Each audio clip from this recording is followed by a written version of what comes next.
আপনারা দেখছেন TVN24 news network. সবশেষ আপডেটে স্বাগত জানাচ্ছি আমি রেশমা আহমেদ।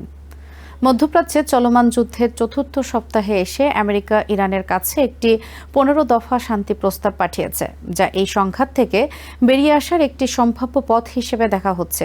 কূটনৈতিক সূত্রের তথ্য অনুযায়ী এই প্রস্তাবটি পাকিস্তানের মাধ্যমে তেহরানে পৌঁছানো হয়েছে, যা প্রমাণ করে যে পর্দার আড়ালে কূটনৈতিক তৎপরতা দ্রুত বাড়ছে।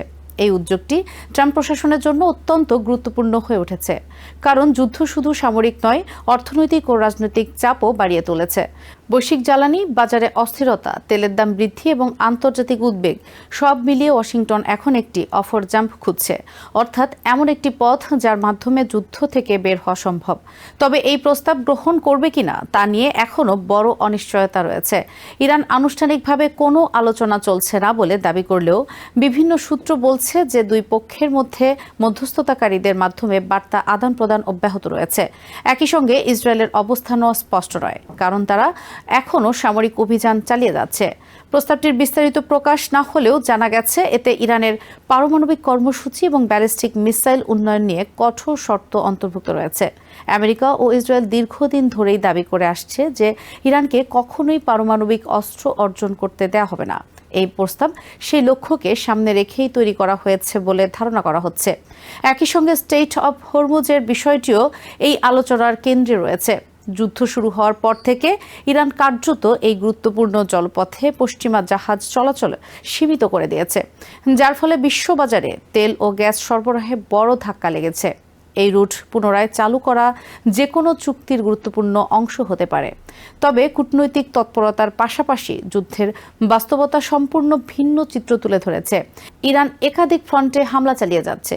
ইসরায়েল, ইরাক এবং উপসাগরীয় দেশগুলোতে ক্ষেপণাস্ত্র ও ড্রোন হামলা অব্যাহত রয়েছে। তেল আবিবে একটি সরাসরি হামলায় আবাসিক ভবন ধ্বংস হয়েছে এবং বহু মানুষ আহত হয়েছে। ইরাকের কুর্দি অঞ্চলেও ইরানের হামলায় প্রাণহানি ঘটেছে। আর বাহরাইনে একটি ক্ষেপণাস্ত্র হামলায় একজন বিদেশি কর্মী নিহত হয়েছে এবং কয়েকজন আহত হয়েছে।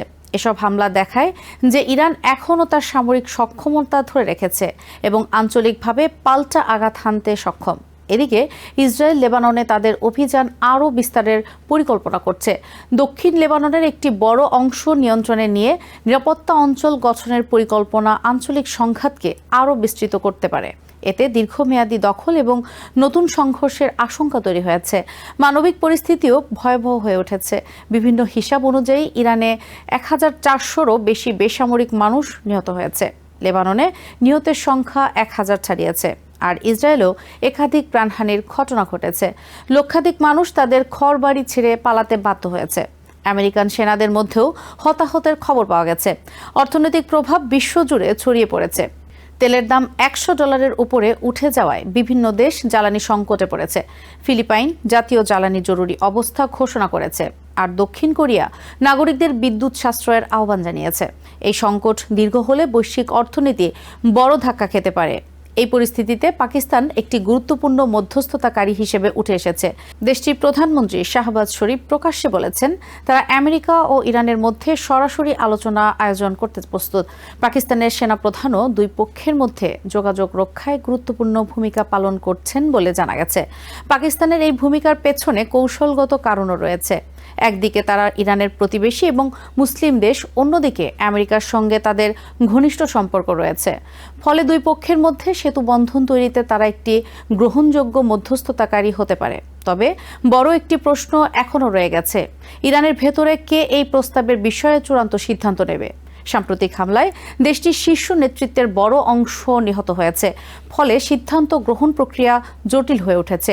নিরাপত্তা ঝুঁকির কারণে শীর্ষ কর্মকর্তাদের সরাসরি বৈঠক করাও কঠিন হয়ে পড়েছে। এদিকে হোয়াইট হাউসও ইঙ্গিত দিয়েছে যে কূটনৈতিক প্রচেষ্টা চললেও সামরিক অভিযান থামছে না, অর্থাৎ আলোচনার পাশাপাশি যুদ্ধও সমানভাবে চালিয়ে যাওয়া হচ্ছে, যা এই সংকটকে আরও অনিশ্চিত করে তুলছে। সব মিলিয়ে 15 দফার এই প্রস্তাব মধ্যপ্রাচ্যের যুদ্ধের একটি সম্ভাব্য মোড় নির্দেশ করছে। তবে বাস্তবতা হলো, একদিকে তীব্র সামরিক সংঘাত, অন্যদিকে দুর্বল আস্থা এবং বিভক্ত কূটনৈতিক অবস্থান। এই পরিস্থিতিতে শান্তি আলোচনা সফল হবে কিনা তা এখনও পুরোপুরি অনিশ্চিত। বরং বর্তমান বাস্তবতা বলছে যুদ্ধ এবং কূটনীতি দুই পথই একসঙ্গে এগোচ্ছে এবং ভবিষ্যৎ নির্ভর করছে পরবর্তী কয়েকটি গুরুত্বপূর্ণ সিদ্ধান্তের ওপর। নিউ ইয়র্ক থেকে সম্প্রচারিত TVN 24 টেলিভিশন বিশ্বজুড়ে বাঙালির কণ্ঠস্বর।